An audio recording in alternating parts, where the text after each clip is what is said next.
So I wanted to talk about block therapy and what the online classes are really like. So for all the online classes, you can do them with just a rolled up towel.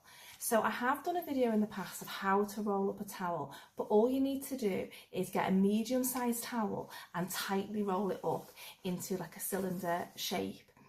When you sign up for a class, I send you an email and there's a link with the video to how to roll up a towel as well. So don't worry about how to roll the towel, you can't get it wrong. You can also loosen it. So when you roll it up really tight, when you actually get into the certain positions, you may want to loosen it. And also you may want to tighten it once you've been on it as well. But I explain that in the class. Now, if you have got a block therapy block, you can use either the block buddy, which is the bigger block, or the baby, which is the smaller block. And these two I change about depending on what position I'm in and how it feels on that day in that particular moment. Sometimes the block buddy, the bigger one, gets into deeper spots, and sometimes the baby gets in deeper. So it's just about changing them around to suit you and what you need in that moment. So every class is different in terms of what we cover on the body. We might repeat some classes because we need to make sure that we are covering the whole of the body. So there's three main classes to make sure that we're covering the body. The first one is the core. So the core covers that forward rounding collapse. So when we are not consciously aware of how we are sitting and standing, we can start to just sink into the core. So our shoulders might go forward, round forward. Our hips just collapse so that our back is protruding backwards, our rib cage is falling forward, our shoulders are rounding forwards. And that's how we might sit when we're maybe at a desk, on the sofa, on the couch, just relaxing, when we're sat at a chair. So we don't always have those shoulders back and down. And that causes the fascia to grip because it's trying to keep us upright because we're, in a sense, falling forward. So the fascia is gripping us so that we don't fall over. And that's where the pain can start.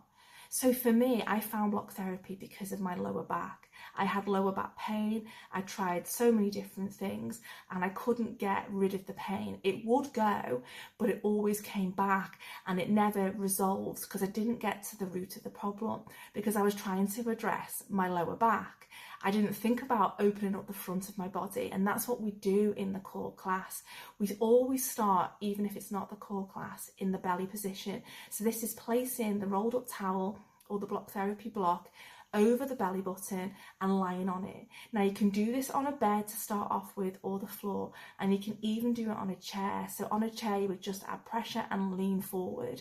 So each position is accessible to you. You can make modifications, which I would support you with in the classes, to be able to do the position so that you are comfortable, because we don't want any other part of the body to be in pain or hurting. We only want to be focused on creating pain and searching for that pain in the area that we're focusing on, which is where the block or the towel is. You will feel pain. These classes, we become pain seekers.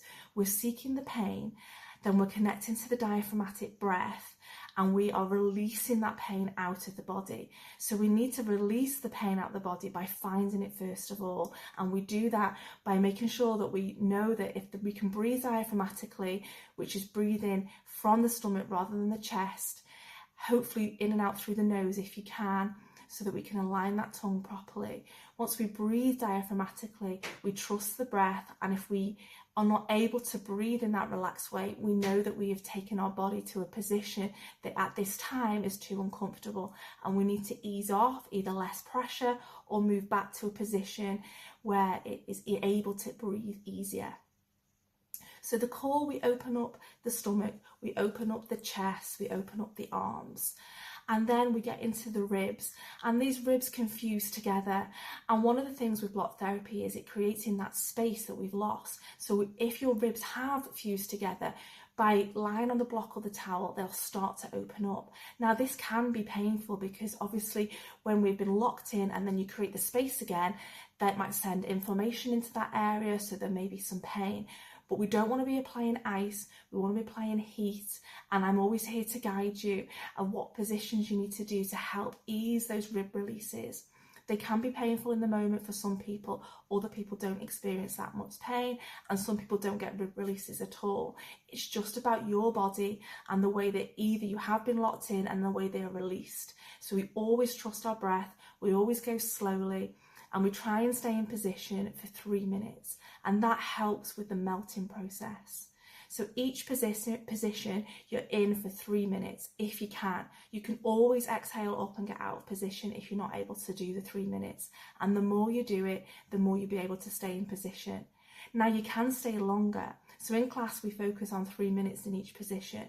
But when you're doing blocking on your own, if it feels good for you, you can stay in those positions for as long as you want to.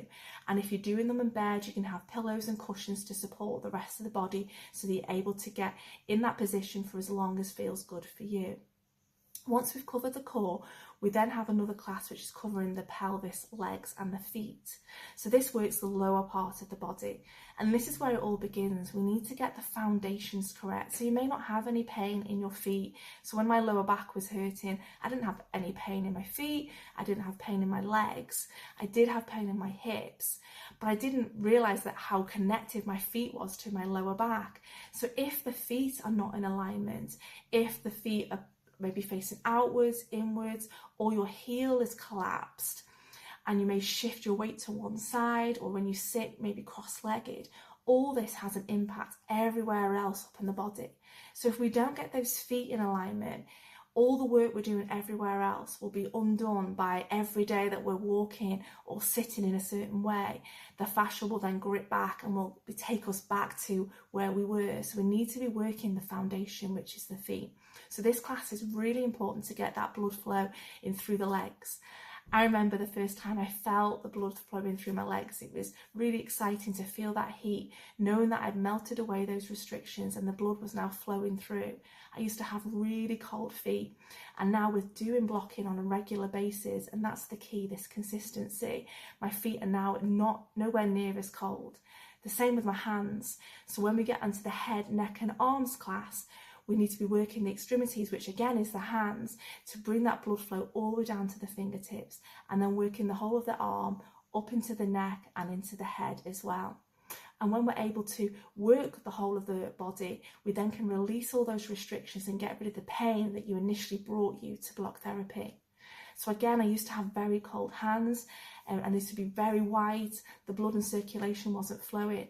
But by releasing those restrictions that may be in my wrist, in my hands, up into my pec, wherever it might be, is increase that blood flow, reduce those restrictions so that the blood can flow everywhere it needs to go. So in each class we talk about diaphragmatic breathing. I remind you to breathe, because it's surprising when we're searching for pain how often we can start to hold the breath. But every time I'm reminding you, you're then connecting to the breath, and we breathe in and out through the nose. So breathing in for a count of 4, we want this belly to expand, and then we want the exhale to be longer. So we breathe out for a count of 6, again through the nose, feeling that belly going small. And I remind you this throughout each position. So it may feel repetitive, but it's to remind you to breathe. And if you can close your eyes, focus on the breathing, you then feel even more where your body wants you to go. And it is just about making those very small movements, finding where the pain is for you and searching for it and breathing it out of the body. At the beginning of the class, I always talk about the posture for that particular class that we're doing and get us to check into how we're feeling. And at the end of the class, again, checking into how we're feeling. Sometimes there may be improvements, other times the pain may have moved. So it's just about noticing at the beginning how the body's feeling, noticing at the end of the class and what you have achieved during that class. There's a link in my description for the online classes, and I'd love to see you in class. If you do have any questions, if you go to the link, it takes you to my website, and in there you can contact me with any questions that you might have. These classes are for everybody, so don't worry if you're not able to get down onto the floor. You can do it in a bed or you can do it in a chair. You can have a look at the other videos I've got just to see the positions that we get into, but there's so many different positions and we cover the whole of the body so that we can get rid of all those restrictions and get you moving pain-free again. So thanks so much for watching this video, and I look forward to seeing you in class soon.